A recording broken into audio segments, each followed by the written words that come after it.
Buyurur ki Allah Azze ve Celle ayetini zikrederek Ali İmran suresi 104. ayette وَلْتَكُمْ مِنْكُمْ اُمَّةُ يَدْعُونَ اِلَى الْخَيْرِ İçərinizdə insanları yaxşılığa çağıran, xeyirli işlər görməyi əmr edən və pis əməlləri qadağan edən bir cemaat olsun.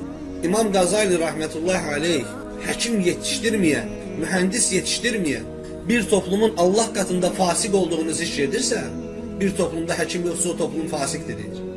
Bir toplumda mühendis yoksa o toplum fasikdir. Gör bir toplumda dəvətçi yoxdursa əgər, o toplum necə fasikdir, necə fıskın içir. Allah'a çağıran birisi yoktursa eğer, bu bir məktəbin üzvü olsun, bu bir cemaatın üzvü olsun, fərqi yoxdur. Bugün Allah Subhanahu Taala'nın diniyle və dininin kəsb etmiş olduğu, daxiline almış olduğu terminlərlə gənc uşaqlar istehza edirlər. İnsanlara hikmətlə başa salmaq lazımdır, əsəbləşmək lazım deyil. İslam günümüzə qədər hara daxil olubsa, ora mədəniyyət tapar.